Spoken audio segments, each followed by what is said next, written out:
Banquet hall के अंदर खास मेहमानों में हलचल मच जाती है। वे पूरी तरह से हैरान होकर दरवाजे की तरफ भागते हैं क्योंकि ये खबर फैल जाती है कि महान कमांडर आ गए हैं।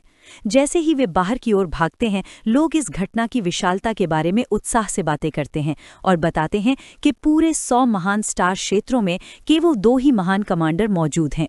एक मेहमान बताता है कि जहां एक कमांडर बाहरी अंतरिक्ष के युद्ध क्षेत्र में दूसरे ग्रहों के जानवरों से लड़ता है, वहीं दूसरा कमांडर स्टार क्षेत्रों पर राज करता है, जिससे वो अरबों जातियों के बीच सबसे ऊंची सत्ता बन जाता है। भीड़ पूरी तरह से हैरान है और सोच रही है कि इतनी बड़ी हस्ती उनके इस आम से समारोह में क्यों आएगी। एक जबरदस्त राजनीतिक मौका देखकर उत्सुक वेल्स मेफू से जल्दी करने की जिद करता है और इसे 1000 साल में एक बार मिलने वाला मौका बताता है। बुजुर्ग बॉसे पूरे उत्साह से मान जाते हैं। उन्हें एहसास होता है कि जिस दिन उनके परिवार की सत्ता का हस्तांतरण हो रहा है, उस दिन महान कमांडर का वहां मौजूद होना लायर्स परिवार की हैसियत को बेमिसाल ऊंचाइयों तक पहुंचा सकता है। भीड़ हवेली से बाहर निकल आती है, जबकि घबराए हुए बुजुर्ग बॉसे अफसोस करते हैं कि उनके पास ठीक से स्वागत समारोह की तैयारी करने का समय नहीं था। बाहर हैरान परेशान साया अभी भी गार्डों के कब्जे में है और महान कमांडर के अचानक आने के बारे में हैरानी से कुछ बुदबुदा रहा है। गार्डों में से एक साया का चेहरा जमीन पर जबरदस्ती दबा देता है और उसके सिर पर अपना पैर रख देता है। वो बेरहमी से साया से कहता है कि वो अपना सिर नीचे रखे और दावा करता है कि वो महान नेता को देखने लायक नहीं है और उसे चेतावनी देता है कि वो इन खास मेहमानों का अपमान ना करे।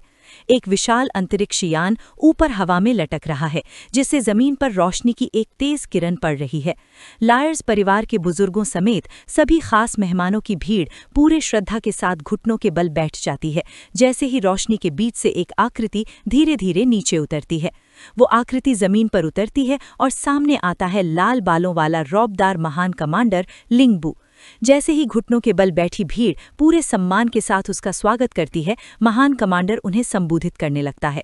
वो सभी से खड़े होने को कहता है और बड़े ही सहज अंदाज में बताता है कि उसने सुना था कि लायर्स परिवार आज एक नया मुखिया चुनने वाला है। वो कहता है कि वो खास तौर पर बधाई देने आया है और बड़े ही विनम्र भाव से पूछता है कि क्या उसका बिना बुलाए आना किसी तरह की दखलंदाजी तो नहीं है।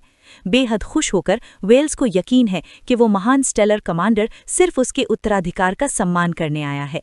एल्डर बॉसी भी इस जबरदस्त उत्साह में शामिल हैं।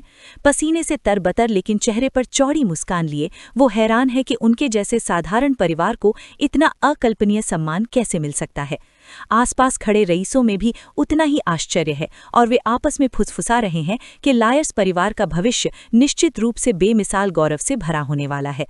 सर्वोच्च नेता का स्वागत करने के लिए आगे बढ़ते हुए वेल्स और एल्डर बॉसी तुरंत स्टेलर कमांडर को भरोसा दिलाते हैं कि उनकी मौजूदगी से उनके काम में कोई रुकावट नहीं पड़ रही है। मन ही मन वेल्स खुशी से फूला नहीं समा रहा। उसे पूरा यकीन है कि अब सत्ता पर उसका कब्जा पक्का हो चुका है। किनारे से ये सब देख रही मेफू खुद से बेहद खुश है। वो मन ही मन इतराती है। उसे पूरा यकीन है कि साया को छोड़कर वेल्स को चुनकर उसने बिल्कुल सही फैसला किया है और वो एक शक्तिशाली नए युग की रानी बनने के सपने देखने लगती है। स्टेलर कमांडर शांत भाव से मुस्कुराता है और इस बात पर राहत जाहिर करता है कि वो उनके काम में कोई रुकावट नहीं डाल रहा है। वहीं वेल्स खुशी खुशी उसकी बात मान लेता है और हंस पड़ता है। लेकिन तभी अचानक स्टेलर कमांडर नए मुखिया से मिलने की इच्छा जाहिर करता है और बड़े ही सहज भाव से उसका नाम साया लायरिस लेता है। वेल्स का घमंडी भरा मकौठा पल भर में टूट जाता है और उसकी जगह ले लेता है गहरा सदमा। वो हकलाते हुए अविश्वास के साथ अपने भाई का नाम दोहराता है। पूरी भीड़ पर सन्नाटा छा जाता है। एल्डर बॉसी और बाकी रईस पूरी तरह से हक्के बक्के रह जाते हैं। यहाँ तक कि साया को जमीन पर जकड़े रखने वाले हथियारबंद पहरेदार भी हैरान रह जाते हैं। वे आपस में सवाल करते हैं कि क्या सचमुच शासक ने उनके बंदी को ही बुलाया है। इस पल भर के भटकाव का फायदा उठाकर साया पहरेदारों पर हमला कर देता है। वो उनकी पकड़ से खुद को छुड़ाता है और उन्हें जाने देने का हुक्म देता है। जैसे ही वेल्स घबराकर पीछे मुड़ता है, साया भीड़ के बीच से तेजी से आगे बढ़ता है और स्टेलर कमांडर का ध्यान अपनी ओर खींचने के लिए अपना हाथ ऊपर उठाता है। वो बेताबी से अपनी पहचान जाहिर करता है। आखिरकार भीड़ के ठीक बीचों बीच पहुंचकर साया रुक जाता है ताकि वो अपनी सांसें काबू कर सके।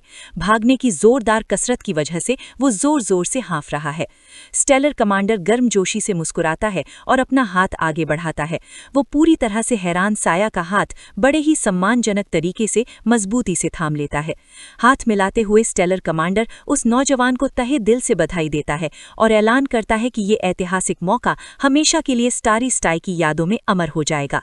इस तरह के जबरदस्त समर्थन को देखकर साया की हैरानी उसके चेहरे पर साफ झलक रही है, जबकि वेल्स पीछे खड़ा होकर ये सब देख रहा है। उसका चेहरा पूरी तरह से हैरानी से बिगड़ गया। अपनी बड़ी सावधानी से बनाई गई योजनाओं को बचाने की बेताबी में वेल्स आगे बढ़ा और जोरदार विरोध किया। उसने दावा किया कि एक बहुत बड़ी गलती हुई है और जोर दिया कि वो असल में परिवार का नया मुखिया है। मेफू ने भी पीछे से बड़ी उत्सुकता से उसकी बात में हाँ मिलाई और उसके विरोध को दोहराया। उस शानदार कमांडर ने एक शांत और उपेक्षा भरे हाव भाव से उनकी उन बेताबी भरी बातों को पूरी तरह से नजरअंदाज कर दिया। उसने बस भीड़ से इतना पूछा कि क्या इस इलाके में साया लाइरिस नाम का कोई दूसरा व्यक्ति भी मौजूद है। वेल्स पूरी तरह से अवाक रह गया। डरे हुए वो पूरी अधिकार के साथ सीना ताने खड़े थे। उस महान कमांडर ने औपचारिक रूप से घोषणा की कि केवल एक ही व्यक्ति है जिसे वो लिरिसिस परिवार का सच्चा मुखिया मानता है। ऐसा कहते हुए उसने साया के कंधे पर अपना सहारा देने वाला हाथ रखा। उसने दृढ़ता से कहा कि ये पद केवल साया का है।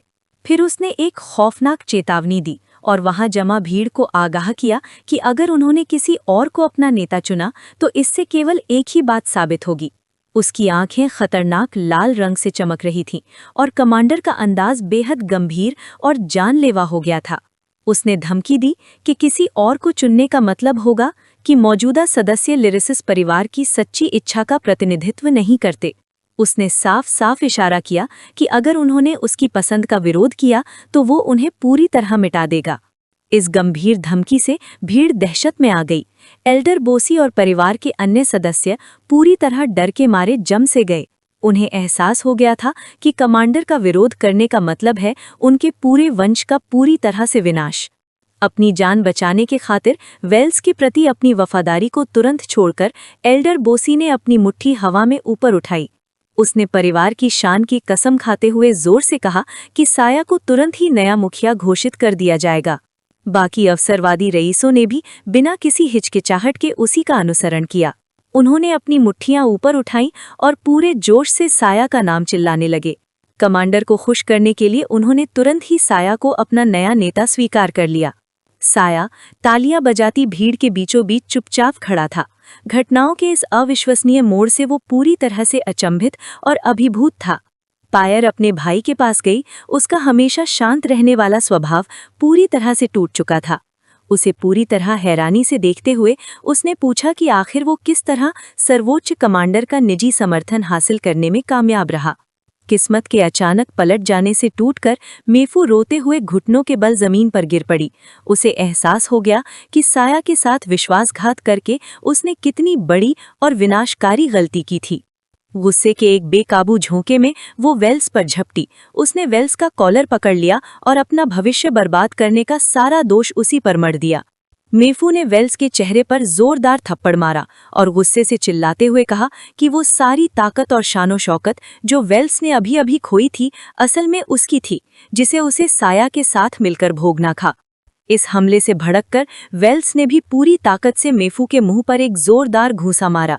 वो उसे एक घटिया गोल्ड डिगर कहकर कोसता है और उसे कड़े शब्दों में याद दिलाता है कि वो खुद ही थी जिसने ताकत पाने के लिए अपनी मर्जी से खुद को उसके हवाले कर दिया था। पुराने प्रेमियों के बीच चल रही उस अफरा तफरी को नजरअंदाज करते हुए गहरी उलझन में फंसा साया उस स्टेलर कमांडर की ओर मुड़ता है। वो विनम्रता से स्वीकार करता है कि वो असल में उस सर्वोच्च नेता को नहीं जानता और सवाल करता है कि उसने उसकी तरफ से दखल क्यों किया। स्टेलर कमांडर प्यार से मुस्कुराता है और साया से कहता है कि वो उस अच्छे दोस्त का शुक्रिया अदा करे जिसे उसने आयामी युद्ध क्षेत्र में बनाया था। वो समझाता है कि वो दोस्त ये पक्का करना चाहता था कि साया की अच्छी तरह देखभाल की जाए, लेकिन क्योंकि वो खुद युद्ध क्षेत्र छोड़कर नहीं आ सकता था, इसलिए उसने ये जिम्मेदारी कमांडर को सौंप दी। साया का चेहरा जबरदस्त उत्साह और विस्मय से खिल उठता है जब आखिरकार सारी कड़ियां आपस में जुड़ जाती हैं।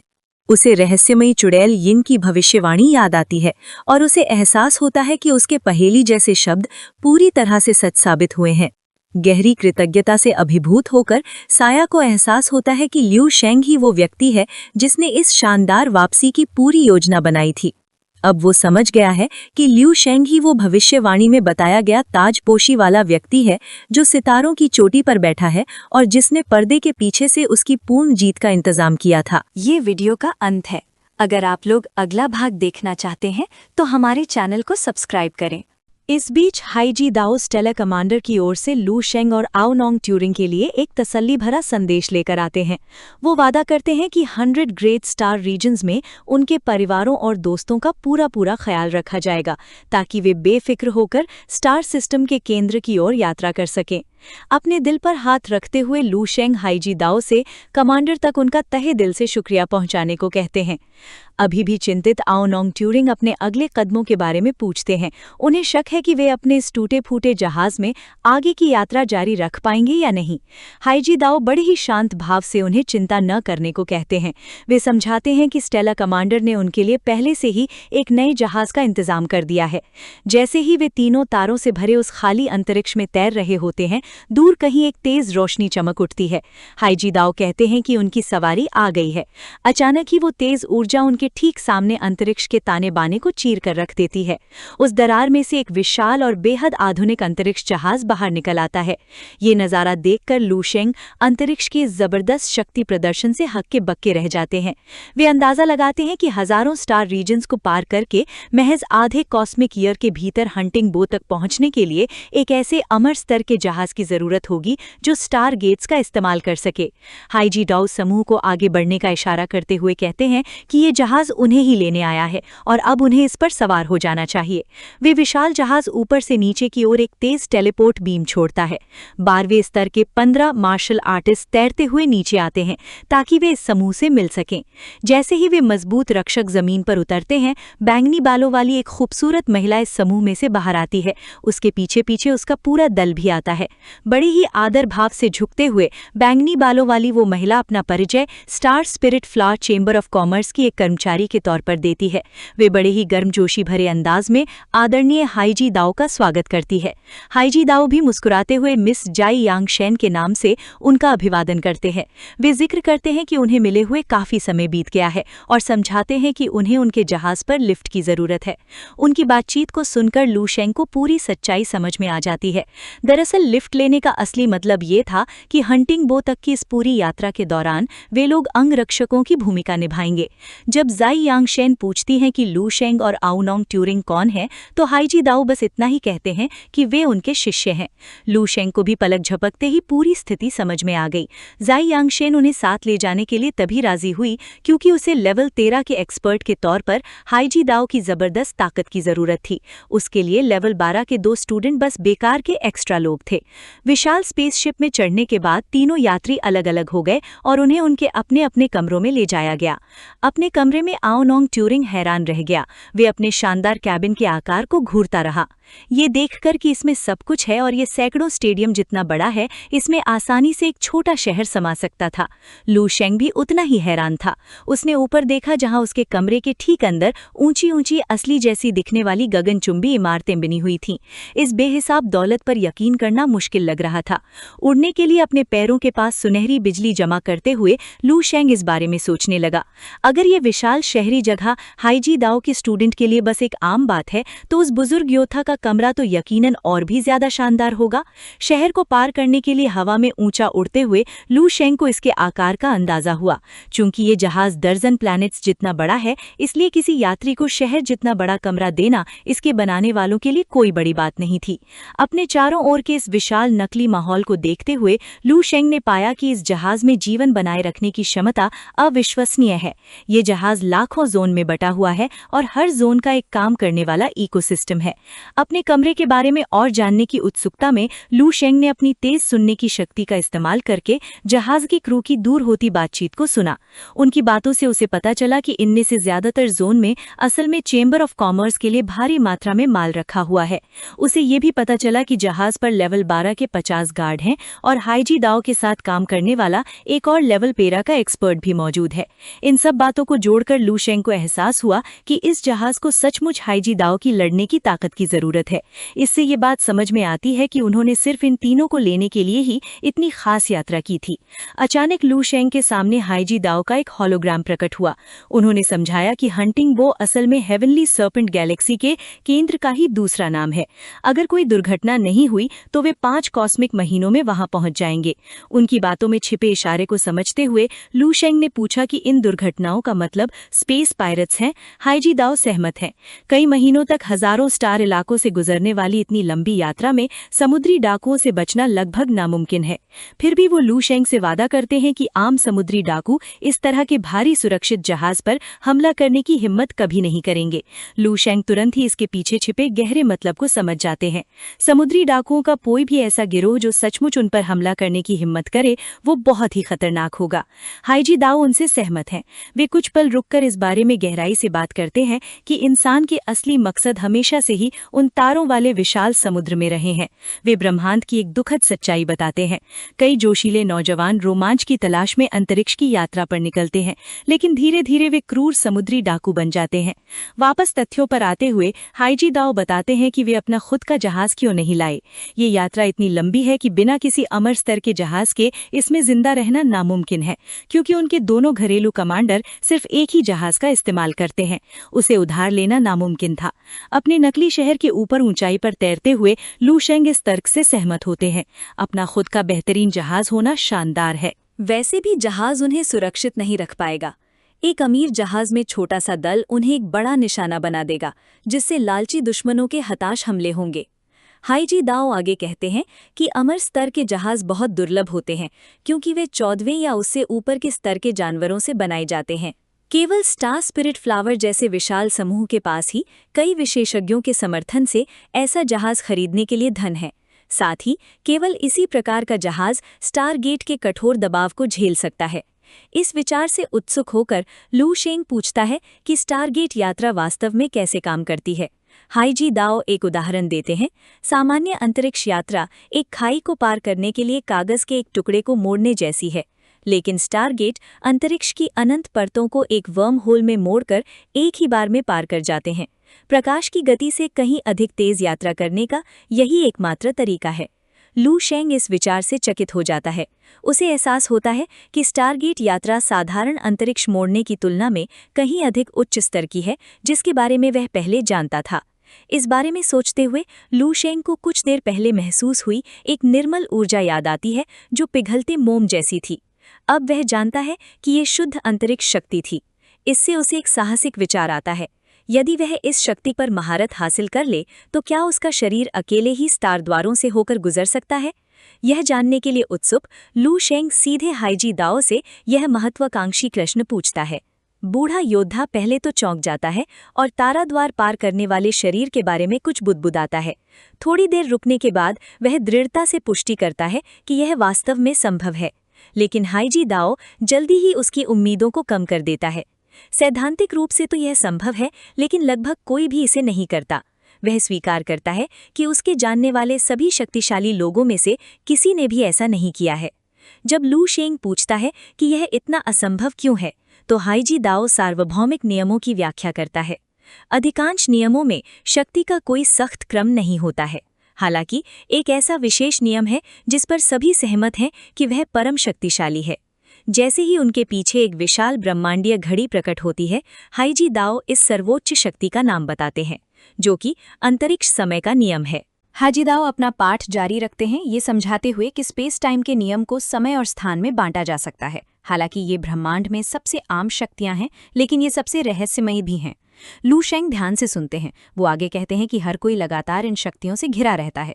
हम सभी समय के प्रवाह को महसूस करते हैं और एक ऐसे स्थान में रहते हैं जहां हर छोटी सी हलचल का तुरंत पता चल जाता है। इस लगातार संपर्क के बावजूद हाईजी दाओ एक कड़वी सच्चाई बताते हैं। किसी ने भी कभी सचमुच इन दोनों शक्तियों पर महारत हासिल नहीं की है। लू शेंग अपनी बाहें बांध लेते हैं और इस गंभीर बात पर गहराई से सोचने लगते हैं। उत्सुक होकर लू शेंग इस मुद्दे पर और पूछते हैं। वो पूछते हैं कि क्या सचमुच कोई ऐसा व्यक्ति मौजूद मौजूद नहीं है जिसने दोनों पर महारत हासिल कर ली हो? हाजीदाओ अपना सिर हिलाते हैं। वो समझाते हैं कि जो जीव स्थान पर महारत हासिल कर सकते हैं वो उच्च जीवन रूप हैं, जो संप्रभु स्तर से कहीं ऊपर हैं। ऐसे लोग बेहद दुर्लभ होते हैं और स्वर्गीय सर्प आकाशगंगा के इतिहास में कभी प्रकट नहीं हुए हैं। वो बताते हैं कि लू शेंग ने शायद उस शार्स क्षेत्र में इन जीवों के बारे में किंवदंतियां सुनी होंगी, हालांकि ये कहानियां पूरी तरह से अप्रमाणित हैं। धीरे से मुस्कुराते हुए हाजीदाओ स्वीकार करते हैं कि ना तो उन्होंने और ना ही सबसे ऊंचे पद वाले कमांडर ने कभी किसी ऐसे व्यक्ति के बारे में सुना है जिसने समय पर महारत हासिल की हो। वो दृढ़ता से कहते हैं कि समय की शक्ति ऐसी चीज नहीं है जिसे कोई एक जीव नियंत्रित कर सके। लू शेंग सोचते हैं कि जहां स्थान कुछ हद तक समझने योग्य है, वहीं समय बुरी तरह से अलग है। लू शेंग का मन भटककर पृथ्वी पर उनके पिछली जीवन में चला जाता है। वो समय को नियंत्रित करने की तुलना उन जंगली विचारों से करता है जो केवल एनिमे और साइंस फिक्शन में पाए जाते हैं। उन्हें एहसास होता है कि वो ये कल्पना भी नहीं कर सकते कि ऐसी शक्ति का सामना करना कैसा होगा। भले ही वो आसानी से तारों को नष्ट कर सकते हैं, फिर भी उस स्तर की महारत उनकी पहुंच से पूरी तरह बाहर है। वो मरत मनुष्यों की सीमाओं पर विचार करते हैं, यहाँ तक कि एक स्टार क्षेत्र का सर्वोच्च शासक, एक दोषरहित स्टार 16 का मार्शल कलाकार भी सच्चा शाश्वत जीवन प्राप्त नहीं कर सकता। अपनी मुट्ठी कसते हुए लू शेंग छात्र के रूप में अपने शुरुआती दिनों को याद करते हैं। जब भी उनके शिक्षक ब्रह्मांड के बारे में बात करते थे तो वो हमेशा प्रकृति की विशालता के सामने खुद को बहुत छोटा महसूस करते थे। ये एक विनम्र कर देने वाला एहसास है जो आज भी उन्हें जमीन से जोड़े रखता है। अपनी अपार शक्ति के बावजूद अचानक उन पर बेबसी की एक लहर छा जाती है, एक ऐसा एहसास जो उन्हें लंबे समय से नहीं हुआ था। जब से उसने अंतरिक्ष में कदम रखा है, उसने आसानी से लेवल 13 के माहिरों को हरा दिया है और यहाँ तक कि लेवल 14 के जीवों को भी चुनौती दी है। समय और स्थान को नारंगी और नीले रंग के घूमते हुए गोलों के रूप में देखकर उसे कुछ एहसास होता है। कई नियमों का उपयोग करने के बावजूद उसे अभी भी ब्रह्मांड की असली कच्ची शक्ति के मुकाबले खुद को महज धूल जैसा महसूस होता है। उसकी आंखें एकाग्रता से सिकुड़ जाती हैं। अगर वो इन शक्तियों का एक छोटा सा हिस्सा भी हासिल कर पाता तो आने वाले युद्ध में उसके जीतने की संभावनाएं बहुत बढ़ जाती। जहां आम लड़ाके कभी समय और स्थान को छूने की उम्मीद भी नहीं कर सकते, वहीं वो जानता है कि उसके पास एक अनूठा फायदा है। पालथी मारकर बैठते हुए उसे एहसास होता है कि पूरे टिंडर मिनी ब्रह्मांड का साथ होने की वजह से उसके क्षेत्र में इन शक्तियों के रिकॉर्ड जरूर कहीं छिपे होंगे। अपनी खोज शुरू करने के लिए वो तुरंत गहरी समाधि में चला जाता है। अपने सपनों की दुनिया के खंडहर शहर के अंदर नीचे मौजूद ज़ॉम्बीज़ को नज़रअंदाज करते हुए ल्यू शेंग अपने मन को आगे बढ़ाता है। वो कई नीली स्क्रीनें सामने लाता है और ब्रह्मांड की मूल शक्ति का उपयोग करके विशाल अभिलेखागार में समय और स्थान के बारे में सुराग ढूंढता है। वो सिस्टम को आदेश देता है कि इतिहास के ऐसे किसी भी शीर्ष माहिर को ढूंढा जाए जिसने अंतरिक्ष पर महारत हासिल की हो। जैसे ही सिस्टम भारी मात्रा में ब्रह्मांडीय डेटा को प्रोसेस करता है, एक सुनहरी बालों वाली महिला का चमकता हुआ अवतार सामने आता है। ल्यू शेंग अपनी खोज के विशाल दायरे को सोचता है। हाईजिदाओ ने कहा था कि ऐसा कोई व्यक्ति किसी एक तारामंडल क्षेत्र में शायद ही दिखाई देता है। हालांकि ब्रह्मांड के पूरे इतिहास को खंगालने से उसके सफल होने की संभावनाएं कहीं बेहतर हो जाती हैं। अचानक एक विशिष्ट प्रोफाइल उसकी नज़र में आती है और उसकी एकाग्रता भंग हो जाती है। स्क्रीन पर एक दाढ़ी वाला बुजुर्ग आदमी दिखाई देता है जिसकी पहचान तियानलिन तारामंडल के शासक यांगी जौ के रूप में होती है। हैरानी से स्क्रीन को घूरते हुए ल्यू शेंग उस आदमी को अपने गुरु के रूप में पहचानता है। वो गहरे असमंजस में पड़ जाता है क्योंकि उसे याद आता है कि उसके गुरु की शैली तो 4 ध्रुवों का मार्ग थी। वो ये समझने की कोशिश करता है कि उसका गुरु इतनी गुप्तचर तरीके से ब्रह्मांड का शीर्ष स्पेस माहिर कैसे हो सकता है। गहरी सोच में डूबा ल्यू शेंग अपने प्रशिक्षण के बारे में विचार करता है। उसने अपने गुरु और बड़े भाइयों द्वारा सिखाई गई तकनीकों पर बहुत ज्यादा भरोसा किया था। फिर भी उन सभी गहन सबकों में से केवल एक ही ऐसा सबक था जिसे वो कभी पूरी तरह से नहीं समझ पाया था। वो था 4 ध्रुवों का मार्ग।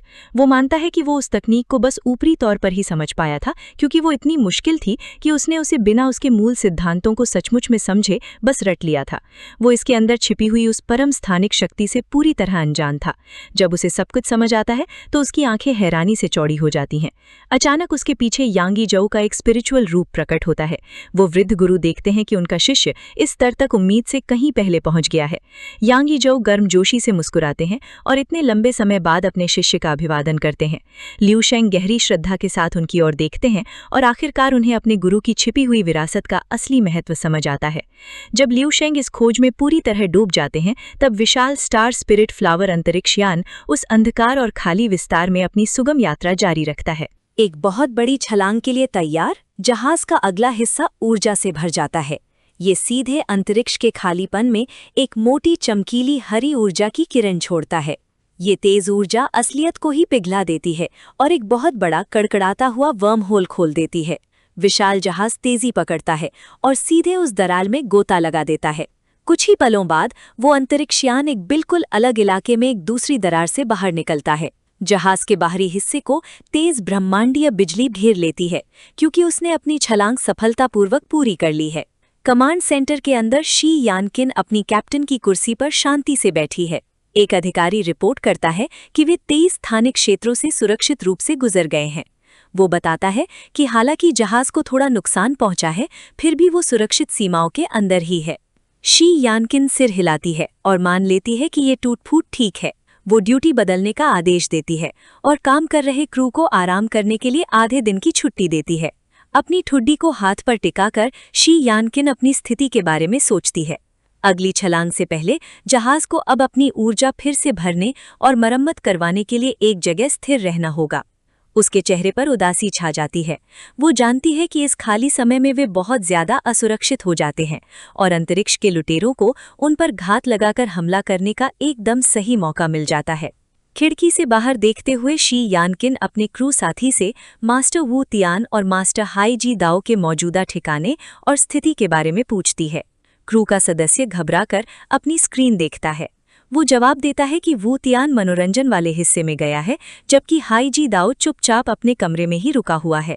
पीछे झुककर और अपने पैरों को एक दूसरे पर रखकर शी यानकिन उनकी सुरक्षा के बारे में सोचती है। वू तियान उनके चेंबर ऑफ कॉमर्स का एक भरोसेमंद और पुराना रक्षक है। हालांकि हाई जी दाओ तो बस एक अस्थायी अंगरक्षक है जिसकी वफादारी की अभी भी जांच की जा रही है। वो अपने आदमियों को आदेश देती है कि हाई जी दाओ को खुश रखने के लिए उसकी हर जरूरत पूरी की जाए। जब वो अपने 2 शिष्यों के बारे में पूछती है तो क्रू इस बात की पुष्टि करता है कि वे भी किसी मुसीबत में नहीं पड़ रहे हैं। शी यानकिन मुस्कुराती है और सोचती है कि उन दोनों लेवल 12 के युवाओं पर ज्यादा ध्यान देने की जरूरत नहीं है। इस समय उनकी युद्ध क्षमता का कोई खास मतलब नहीं है। अचानक एक जोरदार लाल अलार्म की आवाज से शांत ब्रिज का माहौल टूट जाता है। बाहर दर्जनों दुश्मन जहाज स्टार स्पिरिट फ्लावर को घेरना शुरू कर देते हैं। एक घबराया हुआ क्रू सदस्य रिपोर्ट करता है कि वे पूरी तरह से अंतरिक्ष के लुटेरों से घिर चुके हैं। उन्हें 100 से ज्यादा दुश्मन जहाज़ों का सामना करना पड़ता है, जिनकी अगुवाई 7 खतरनाक लेवल 12 के माहिर कर रहे हैं। इस खतरे से जरा भी ना घबराते हुए शी यानकिन खड़ी हो जाती है। वो तुरंत आदेश देती है कि जहाज पर मौजूद सभी लेवल 12 और उससे ऊपर के लड़ाकों के लिए इनाम का ऐलान किया जाए। वो घोषणा करती है कि अब उनके किराए के लड़ाकों के लिए अपनी कीमत वसूल करने का समय आ गया है। एक ठंडी व्यंग्यपूर्ण मुस्कान के साथ शी यानकिन कहती है कि उनका मालवाहक जहाज समुद्री डाकुओं को एक मोटा आसान निशाना लग रहा है, लेकिन असल में ये एक जानलेवा जाल है। वो मन ही मन सोचती है कि इन बेवकूफ़ों का सफाया करने से उन्हें अच्छा खासा अतिरिक्त मुनाफा होगा। लेवल 13 के किसी माहिर के बिना समुद्री डाकू उनकी सुरक्षा घेरे को नहीं तोड़ सकते। वो आराम से बैठकर अपनी सेना को हमलावरों को कुचलते हुए देखने का मजा लेने का फैसला करती है। उसके लिए ये आने वाला नरसंहार इस उबाऊ सफर में थोड़ा मनोरंजन लाने का एक स्वागत योग्य जरिया है। ब्रिज की सुरक्षित पनाहगाह के बाहर समुद्री डाकुओं के छोटे छोटे जहाज निरंतर हमला करने की कतार में आते जा रहे हैं। दुश्मन के जहाज़ों में से एक पर चमकती लाल आंखों वाले कुछ साए पूरे आत्मविश्वास से अपने घात लगाकर किए जाने वाले हमले की रणनीति पर चर्चा कर रहे हैं।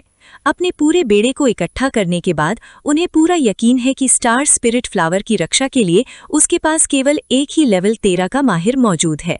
सुनहरे बालों वाला अवतार चुप रहता है, जबकि लियू शेंग अपने पुराने गुरु यांग ई झाओ के आध्यात्मिक रूप को हैरानी से घूरता रहता है। वो रूप ज्ञान देना शुरू करता है और 4 तत्वों पृथ्वी, वायु, जल और अग्नि की मूल प्रकृति पर सवाल उठाता है। ध्यान से सुनते हुए लियू शेंग को एहसास होता है कि वो इस तकनीक को पहले क्यों नहीं समझ पाया था। इसके मुख्य सिद्धांत उसके अपने 5 तत्वों के बारे में समझ से मेल नहीं खाते थे, जिसके कारण मार्शल कला के अलग अलग रास्तों को मिलाने की उसकी कोशिशें नाकाम हो गई थीं। तेज लपटों से घिरा हुआ उसे गहरी समझ हासिल होती है। वो समझ जाता है कि 4 तत्वों और 5 तत्वों का मूल सार एक ही है। दोनों ही ब्रह्मांड की बुनियादी नींव का काम करते हैं।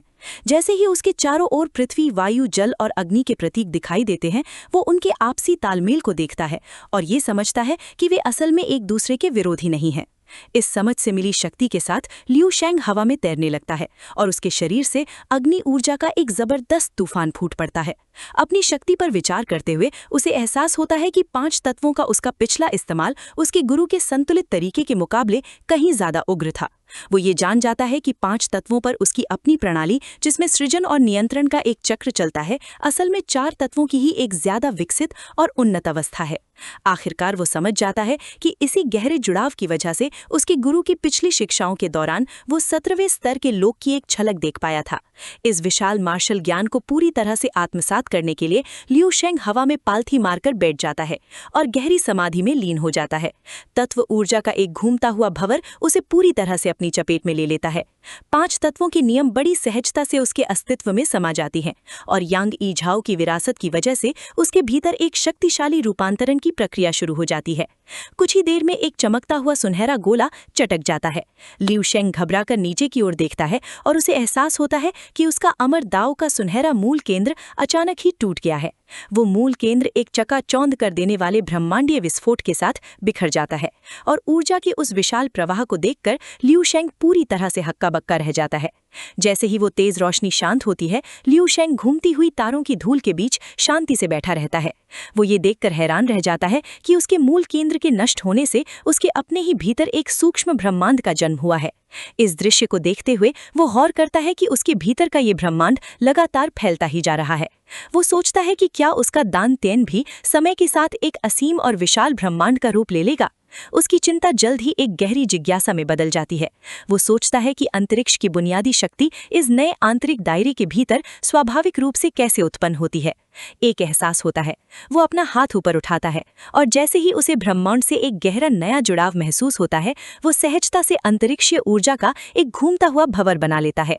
अपनी उंगलियों के पोरों से अंतरिक्षीय शक्तियों का उपयोग करते हुए वो ऊर्जा को बाहर की ओर फेंकता है और ठीक अपने सामने एक विशाल अंतरिक्षीय दरार खोल देता है। केवल एक विचार से लियू शेंग अपने भौतिक शरीर को उस पोर्टल में सहजता से मिला देता है। एक पल बाद वो दूसरे स्तर से बाहर निकलता है और अपने मूल स्थान से कई प्रकाश वर्ष दूर तारों से भरे शून्य में फिर से प्रकट होता है। वो अपने नए परिवेश को अविश्वास भरी नजरों से देखता है और इस बात से रोमांचित है कि उसका महत्वाकांक्षी सिद्धांत वास्तव में काम कर गया। अंतरिक्षीय ऊर्जा का एक घेरा बनाते हुए वो अपनी इस उपलब्धि पर विचार करता है।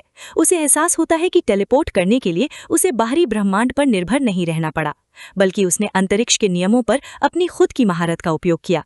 पूर्ण आत्मविश्वास से मुस्कुराते हुए वो इस निष्कर्ष पर पहुंचता है कि उसने केवल अपने शरीर और अपनी शक्ति का उपयोग करके सफलतापूर्वक एक स्पेशल जंप या अंतरिक्षीय छलांग लगाई है। अपनी नई क्षमता की सीमाओं को परखते हुए लियू शेंग एक अंतरिक्षीय भंवर बनाता है। वो गौर करता है कि उसकी पहली छलांग उसकी अधिकतम सीमा के आसपास भी नहीं थी और वो और अधिक कठिन प्रशिक्षण लेने का निर्णय लेता है। उस शून्य में कई पोर्टल खोलते हुए उसे एहसास होता है कि इससे उसे कितना जबरदस्त स्ट्रैटेजिक लाभ मिलता है। वो जानता है कि युद्ध के दौरान तेजी से टेलीपोर्ट करने की क्षमता के कारण कोई भी विरोधी उसकी गति का मुकाबला नहीं कर सकता, ना ही उसे पकड़ सकता है। एक संतुष्ट मुस्कान के साथ उसे एहसास होता है कि स्पेस पर उसकी महारत का मतलब है कि अब उसे आसपास के तारकीय क्षेत्रों में यात्रा करने के लिए स्पेसक्राफ्ट्स पर निर्भर नहीं रहना पड़ेगा। अपने स्वप्न लोक के भीतर लियू शेंग खुशी खुशी अनगिनत पोर्टलों के अंदर बाहर गोते लगाता है। टेलीपोर्ट करने का ये निरंतर प्रयास स्पेस के नियमों पर उसकी दक्षता को आसमान की ऊंचाइयों तक पहुंचा देता है। कई महीने बिना किसी विशेष घटना के बीत जाते हैं। वास्तविक दुनिया में लौटकर लियू शेंग स्टार स्पिरिट फ्लावर नामक यान पर बने अपने केबिल में अपने बिस्तर पर चुपचाप बैठा है। वो खड़ा होता है और विशाल ब्रह्मांड की ओर निहारता है। जैसे ही वो इस बात पर विचार करता है कि इतना समय बीत जाने के बाद भी उसकी साधना अभी भी 12वें स्तर पर ही अटकी हुई है, उसके चेहरे पर गंभीरता छा जाती है। वो खुद से सवाल करता है कि क्या उसके पास अपने लक्ष्यों को प्राप्त करने के लिए पर्याप्त समय है, और अंत में वो इस निष्कर्ष पर पहुंचता है कि उसकी वर्तमान गति लक्ष्यों को पाने के लिए बिल्कुल भी पर्याप्त नहीं है। स्थानिक ऊर्जा की एक चिंगारी जगाते हुए वो पिछले 4 महीनों के बारे में सोचता है।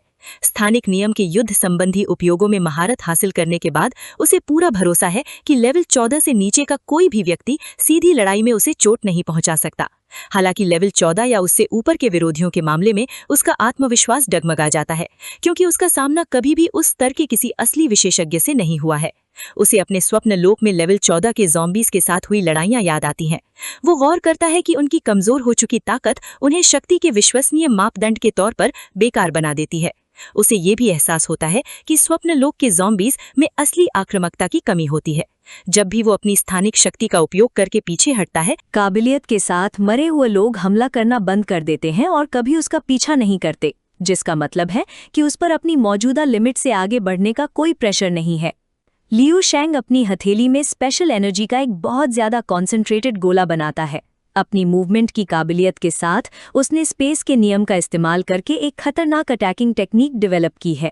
वो इस वॉलेटाइल एनर्जी को सीधे दुश्मन के शरीर के अंदर टेलीपोर्ट करके फिजिकल डिफेंस को बाईपास कर सकता है, जिससे दुश्मन अंदर से बाहर तक फट जाता है। एक कॉन्फिडेंट मुस्कान के साथ लियू शेंग को एहसास होता है कि उसका हथियार इतना बड़ा हो गया है कि वो मुश्किल से अपने सभी पावरफुल ट्रम्प कार्ड्स का हिसाब रख पा रहा है। अपनी उंगलियां चटकाते हुए वो एक पुरानी निराशा को मानता है। स्पेस पर अपनी तेज मास्टरी के बावजूद उसे अभी भी बिल्कुल पता नहीं कि समय के मुश्किल नियम को कैसे समझा जाए। लियू शेंग एक चमकदार हलचल भरे मॉडर्न शहर में एक भीड़ भरे फुटपाथ के बीचों बीच आम पैदल चलने वालों से घिरा हुआ दिखाई देता है। बच्चे खेल खेल में उसके पास से भागते हैं, लेकिन लियू शेंग एकदम शांत रहता है, बहती भीड़ के सामने एक पत्थर की तरह खड़ा रहता है। उसे लगता है कि ये शांत शहर उसकी यादों का बस एक बनावटी भ्रम है। वो जानता है कि कड़वी सच्चाई ये है कि आने वाली कॉस्मिक मुसीबत में सबसे पहले उसका अपना ग्रह ही तबाह होगा। भ्रम को देखते हुए उसे दुख होता है कि वो इस मनगढ़ंत टाइमलाइन को सिर्फ देखने वाला है। जैसे ही उसके दिमाग में अजीब घड़ियों का भंवर आता है, वो समय की जबरदस्त महानता के बारे में सोचता है। उसे एहसास होता है कि जगह की ताकतों को तो बदला जा सकता है, लेकिन समय का बहाव उसकी समझ से पूरी तरह बाहर है। उसके गहरे ख्याल अचानक एक तेज बीप वाले नोटिफिकेशन से टूट जाते हैं। उसके चेहरे पर एक प्यारी सी मुस्कान फैल जाती है जब उसे एहसास होता है कि लंबी समय की चुप्पी के बाद आखिरकार किसी ने उससे कांटेक्ट किया है। ये वीडियो का अंत है। अगर आप लोग अगला भाग देखना चाहते हैं तो हमारे चैनल को सब्सक्राइब करें। शहर की सड़क पर खड़े होकर लियू शेंग को एक कॉल आता है। प्रोजेक्शन में उसकी गर्भवती पत्नी स्नोई खुशी खुशी उसका स्वागत करती हुई दिखाई देती है। लियू शेंग उसके प्रोजेक्शन को देखकर प्यार से मुस्कुराता है। थोड़ा संकोच महसूस करते हुए स्नोई अपने चेहरे को छूती है और शर्माते हुए पूछती है कि क्या उसका वजन बढ़ गया है। लियू शेंग तुरंत इससे इनकार कर देता है और जोर देता है कि वो बिल्कुल वैसी ही दिख रही है। वो उसे भरोसा दिलाता है कि असल में वो पहले से भी ज्यादा खूबसूरत लग रही है। स्नोई उससे कहती है कि वो उसकी झूठी तारीफ ना करे, क्योंकि उसे अच्छी तरह पता है कि उसका वजन बढ़ गया है। वो बताती है कि हाल ही में जब वानवान इससे मिलने आई थी तो वो उसे लगभग पहचान ही नहीं पाई थी। लियू शेंग हैरान दिखता है और कुछ पल के लिए उसे वानवान नाम याद नहीं आता। स्नोई साफ करती है कि उसका मतलब लिन झेंग यू से है, जो डार्क मून मार्शल सेज की बेटी है। लियू शेंग को आखिरकार लिन झेंग यू याद आ जाती है और उसे एहसास होता है कि इतना लंबा समय बीत गया था कि वो उसे लगभग पूरी तरह भूल गया था। फिर स्नोई पूछती है कि क्या उसे तेनझेंग यू याद है। वो बताती है कि तेनझेंग यू हाल ही में अज्योर ग्रह का पहला ऐसा व्यक्ति बना है जो लेवल 10 तक पहुंचा है। वो ये भी बताती है कि हैरल्ड, जो रिंग सी मार्शल सेज है, अब यामू स्टार रीजन सिटी हॉल में काम कर रहा है। स्नोई बताती है कि वो उनकी दुनिया का सबसे सफल मार्शल सेज है और हाल ही में वो उससे मिलने भी आया था। जैसे जैसे लियू शेंग अपनी सैर जारी रखता है, वो चुपचाप स्नोई की बातें सुनता रहता है, जो पुराने दोस्तों और स्थानीय खबरों के बारे में बात करती रहती है, और बीच बीच में लियू शेंग भी अपनी बात कहता रहता है। उसकी बातें सुनते हुए वो उन बदलावों के बारे में प्यार से सोचता है जिनसे स्नोई गुजर रही है। वो देखता है कि गर्भावस्था ने उसके स्वभाव को कैसे बदल दिया है, जिससे उसके चेहरे पर एक कोमल और प्यार भरी मातृत्व की चमक आ गई है। मुस्कुराते हुए वो सोचता है कि एक औरत सचमुच में तभी पूरी लगती है जब वो एक नई जिंदगी को पालना शुरू करती है। स्नोई एक और ऐसे मेहमान का जिक्र करती है जो उसकी गैर मौजूदगी में आया था और उससे अंदाजा लगाने को कहती है कि वो कौन था। उत्सुक होकर लियू शेंग उसका नाम पूछता है। वो बताती है कि वो उसका पुराना हाई स्कूल का सहपाठी लियू किमिंग था, जिससे लियू शेंग सचमुच हैरान रह जाता है। अपने अतीत का कोई नाम सुनकर उसे पुरानी यादों की एक लहर महसूस होती है और वो पूछता है कि उसका पुराना दोस्त आजकल क्या कर रहा है। स्नोई बताती है कि लियू किमिंग हाल ही में दोबारा सेना में भर्ती हुआ है। तैनात होने से पहले उसने हमारा पता ढूंढ निकाला था, इस उम्मीद में कि वो लियू शेंग से मिल पाएगा, लेकिन उसे ये नहीं पता था कि लियू शेंग बाहर गया हुआ है। लियू शेंग को ये सुनकर मजा आता है और उसे एहसास होता है कि वो आदमी सेना की जिंदगी का आदी हो चुका है। वो अपनी पत्नी से पूछता है कि क्या उसके सहपाठी ने कोई संदेश छोड़ा है। स्नोई पुष्टि करती है कि उसने वो संदेश उसे पहले ही भेज दिया है। मुस्कुराते हुए लियू किमिंग की एक छवि दिखाई देती है जिसमें वो लियू शेंग से कहता है कि जब वो वापस आएगा तो उन्हें जरूर साथ में पेय पीना चाहिए। पुरानी यादों में खोकर मुस्कुराते हुए लियू शेंग स्नोई से कहता है कि वो लियू किमिंग से वादा करे कि वो जरूर पेय पिएंगे। स्नोई उसे चिंता करने के लिए ना कहे और बताती है कि लियू किमिंग अब मार्शल आर्ट्स में लेवल 7 का हो चुका है और उसे किसी खतरनाक जगह पर तैनात नहीं किया गया है। वो बताती है कि जब से उनके ग्रह पर आनुवंशिक अनुकूलन द्रव आया है, मार्शल आर्ट्स में प्रगति बहुत तेजी से हुई है। वो आगे कहती है कि उसकी बहन किंग हे लेवल 9 के करीब पहुंच रही है, जिससे लियू शेंग उसकी तीव्र प्रगति देखकर हैरान रह जाता है। लियू शेंग अपनी बहन को उस छोटी बच्ची के रूप में याद करता है जो उसके पीछे पीछे घूमती रहती थी। वो उसकी अविश्वसनीय साधना गति पर आश्चर्यचकित है क्योंकि वो पहले ही मार्शल आर्ट्स की साध्विका बनने के करीब है। स्नोई उदास होकर अपने गर्भवती पेट को छूती है। वो किंग है की प्रगति को अद्भुत मानती है, लेकिन दुख के साथ स्वीकार करती है कि हाल ही में उसकी अपनी साधना में कोई खास सुधार नहीं हुआ है।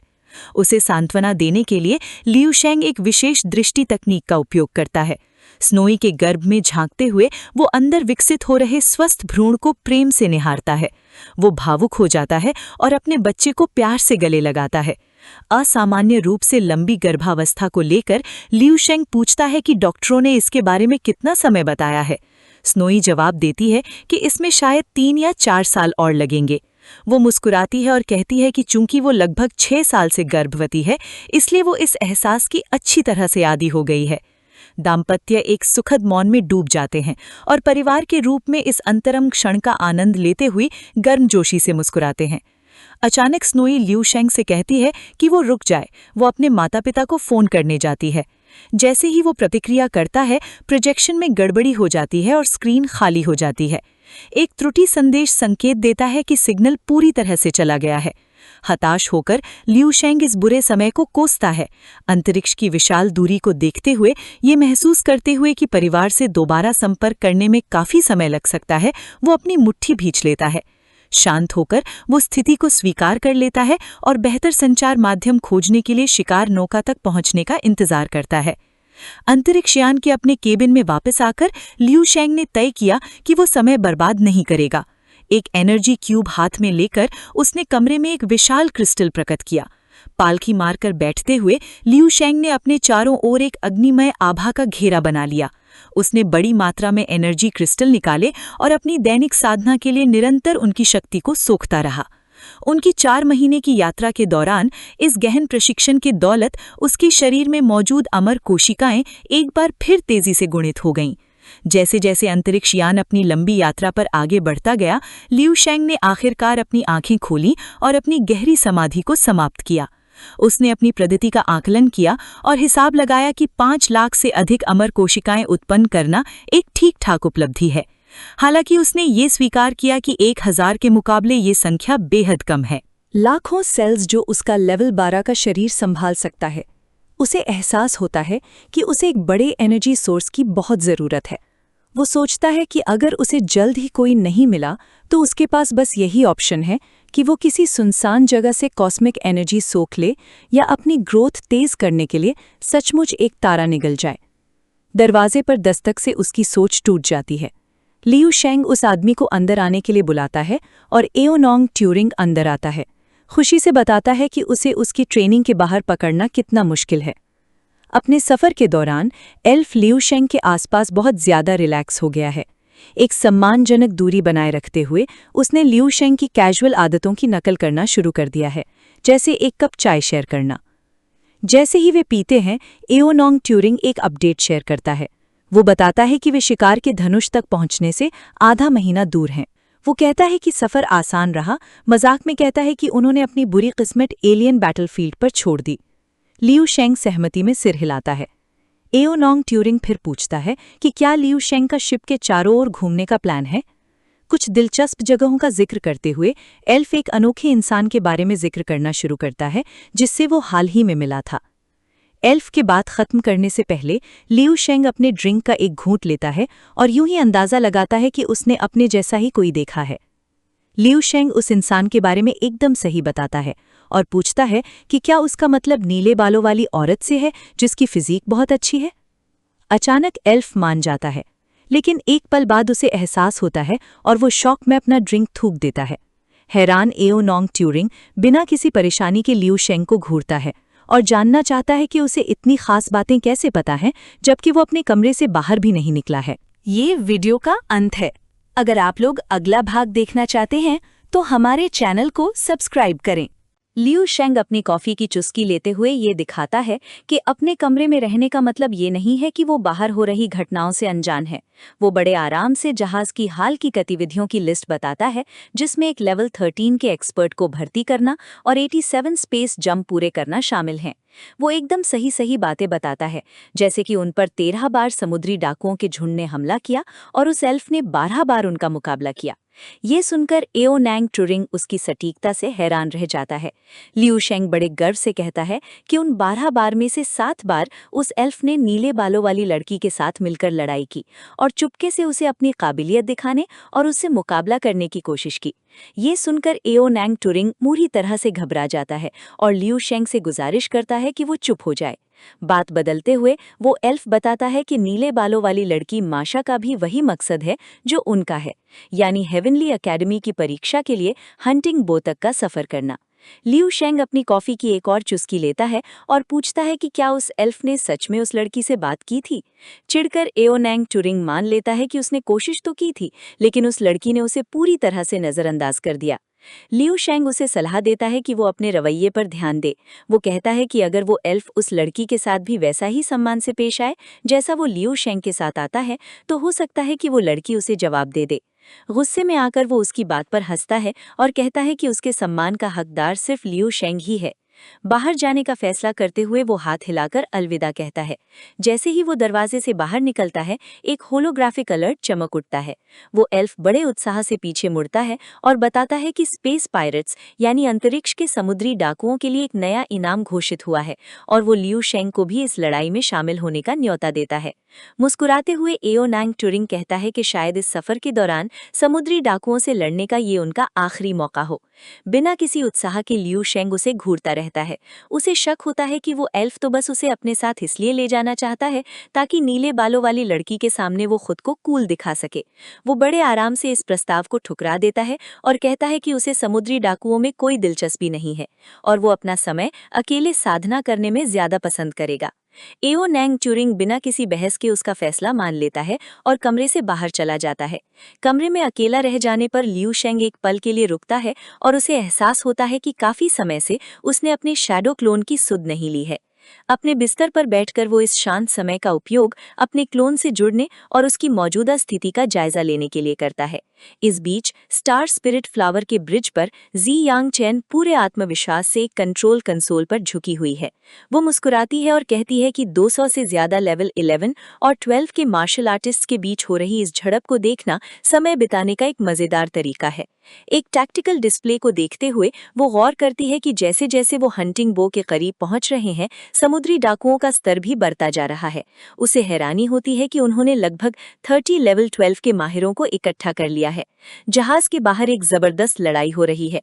एओ नोंग ट्यूरिंग और माशा बड़ी आसानी से कई समुद्री डाकुओं पर भारी पड़ते हैं और उन्हें ढेर कर देते हैं। अंदर से ये सब देखते हुए जहाज का एक क्रू मेंबर उनकी युद्ध कौशल की तारीफ करता है और कहता है कि ये दोनों नौजवान बड़ी आसानी से लेवल 12 के दुश्मनों को पछाड़ते जा रहे हैं। युद्ध का मैदान पूरी तरह से इन दोनों के कब्जे में है। कोई भी समुद्री डाकू उनके आक्रमणों का सामना नहीं कर पा रहा। एक क्रू मेंबर कहता है कि इन दोनों होनहारों ने इस लड़ाई को एक तरफा नरसंहार में बदल दिया है और वो अंदाजा लगाता है कि ये लड़ाई जल्द ही खत्म हो जाएगी। एक और क्रू मेंबर गहरी तारीफ करते हुए इन दोनों लड़ाकों को अब तक देखे गए सबसे बेहतरीन मार्शल आर्ट जीनियस बताता है। एक क्रू मेंबर लियू शेंग का जिक्र करता है और कहता है कि जहाज पर चढ़ने के बाद से उसने एक बार भी अपना चेहरा नहीं दिखाया। वो मान लेता है कि लियू शेंग को लोगों से मिलना जुलना पसंद नहीं है। दूसरा क्रू मेंबर इस बात को ज्यादा तवज्जो नहीं देता और कहता है कि वैसे भी उन्हें लियू शेंग की मदद की कोई जरूरत नहीं है। उनकी बातचीत अचानक तब बीच में ही रुक जाती है जब युद्ध के मैदान में एक आंखें चौंधिया देने वाली एनर्जी बीम तेजी से गुजरती है और सीधे एओ नैंग टूरिंग की तरफ बढ़ती है। इससे पहले कि वो एल्फ कुछ समझ पाता, धमाके के बीच से एक हमलावर बाहर निकलता है और उसकी छाती पर जोरदार लात मारता है। लात लगते ही वो हवा में उछल जाता है और उसके मुंह से खून निकलने लगता है। ब्रिज पर जी यांग चैन की आत्मविश्वास भरी मुस्कान गायब हो जाती है, क्योंकि उसे एहसास हो जाता है कि समुद्री डाकुओं के इस घात लगाकर किए गए हमले में एक लेवल 13 का माहिर भी शामिल है। वो घबराकर एल्फ की स्थिति के बारे में तुरंत जानकारी मांगती है। हमलावर एक बेहद डरावना इंसान है जिसके पूरे शरीर पर पट्टियां बंधी हुई हैं और जिससे एक भारी भरकम और खौफनाक आभा निकल रही है। हाथ में तलवार थामे वो घायल एल्फ को उसके घमंड के लिए ठंडे लहजे में ताना देता है। बुरी तरह से घायल और कुछ भी बोल पाने में असमर्थ एओ नैंग टूरिंग अंतरिक्ष के खालीपन में बेबस सा तैरता रहता है और दर्द से करहाते हुए अपनी छाती को कसकर पकड़े रहता है। खतरे को भांपते हुए परेशान जी यांग चैन अपने मातहतम को आदेश देती है कि वो अपने जहाज के लेवल 13 के माहिरों को तुरंत बुला लें। वो सभी निचले स्तर के लड़ाकों के लिए एक संदेश प्रसारित करती है और उन्हें आदेश देती है कि वो तुरंत जहाज के अंदर वापस लौट आएं। एओ नैंग टूरिंग को लंगड़ाते हुए जहाज की ओर बढ़ते देख हत्यारा उसके इस भागने की बेबस कोशिश पर ताना देता है। खौफनाक तेजी से आगे बढ़ते हुए वो सीधे भागते हुए एल्फ के पीछे टेलीपोर्ट हो जाता है और एक जानलेवा वार करने के लिए अपनी तलवार नीचे की ओर घुमाता है। ठीक इससे पहले कि तलवार जमीन पर गिरे, हाई जी डाओ बीच में आ जाता है और अपने शिष्य को बचाने के लिए अपनी विशाल तलवार से हत्यारे के जानलेवा वार को रोक लेता है। वो हत्यारे को घूरता है और पूरी दृढ़ता से खुद को उस समुद्री डाकू का नया प्रतिद्वंद्वी घोषित करता है। जी यांग चैन राहत की एक गहरी सांस लेता है। ये देखकर खुश होता है कि हाई जी डाओ हमले को रोकने के लिए लड़ाई के मैदान में उतर आया है। अंतरिक्ष में 2 लेवल 13 के माहिर आपस में भिड़ते हैं, जिससे पूरे युद्ध क्षेत्र में जबरदस्त झटके फैलते हैं। लड़ाई का रुख तब बदल जाता है जब 2 और प्रभावशाली हस्तियां वू तियान और बाबू बालो हाई जी डाओ की मदद के लिए वहां पहुंच जाते हैं। जहाज का पूरा दल खुशी से झूम उठता है, इस बात का जश्न मनाते हुए कि उनके तीनों लेवल 13 के गुरु अब लड़ाई में शामिल हो चुके हैं। दुश्मन के अकेले माहिर का सामना करते हुए जी यांग चैन आत्मविश्वास से मुस्कुराती है। वो सोचती है कि वो कितनी खुशकिस्मत है कि उसने कुछ और माहिरों को काम पर रखा। उसे एहसास होता है कि अगर वो सिर्फ अपने परिवार के अकेले गार्ड पर निर्भर रहती तो नतीजा बहुत बुरा हो सकता था। इस बीच लू शेंग की चेतना उसके बदले हुए शैडो क्लोन के अंदर पूरी तरह से जाग जाती है, जो एक बहुत बड़े सीप के खोल के अंदर सुसुप्त अवस्था में पड़ा था। क्लोन का वो भयानक रूप खड़ा हो जाता है। लू शेंग उसकी शक्ति का अंदाजा लगाता है और उसे एहसास होता है कि इस परग्रही शरीर ने लेवल 12 का शिखर छू लिया है और अब लेवल 13 में प्रवेश करने की कगार पर है। थोड़ा चिढ़ते हुए वो इस सहज विकास की तुलना अपने मुख्य शरीर से करता है। वो सोचता है कि उसके असली रूप को सिर्फ लेवल 12 तक पहुंचने के लिए कितनी कड़ी मेहनत करनी पड़ती है, जबकि लेवल 13 अभी भी एक दूर का सपना लगता है। इसके विपरीत ये शैडो क्लोन कुछ नहीं करता सिवाय निष्क्रिय रूप से पोषक तत्वों को सोखने के, फिर भी इसकी शक्ति अपने आप तेजी से बढ़ जाती है। इसकी अपार शक्ति के बावजूद लू शेंग को इस अजीबोगरीब शरीर से घिन आती है। वो मानता है कि अगर ये क्लोन कुछ हद तक इंसानों जैसा ना होता तो वो इसका इस्तेमाल कभी नहीं करता। उस विशाल खोल को जोर से खोलकर वो बाहर के माहौल को देखता है। सोचता है कि क्या वो काली शक्ति वापस आ गई है। जैसे ही खोल खुलता है, लू शेंग के सामने एक परेशान कर देने वाला दृश्य आता है। जानी पहचानी समुद्री खाई के बजाय उसे एक भयानक विस्तार दिखाई देता है, जिसका आसमान एक अजीब से गहरे हरे रंग का है। पूरा माहौल चमकती हुई हरी दरारों से भरा है और वहां से अराजकता, बुराई और विनाश की एक जबरदस्त आभा निकल रही है। हैरानी से घूरते हुए लू शेंग को एक भयानक सच्चाई का एहसास होता है। उसका शैडो क्लोन अब अज्योर ग्रह की खाई में नहीं है, बल्कि किसी तरह डार्क साइड ब्रह्मांड में पहुंच गया है। ये वीडियो का अंत है। अगर आप लोग अगला भाग देखना चाहते हैं तो हमारे चैनल को सब्सक्राइब करें।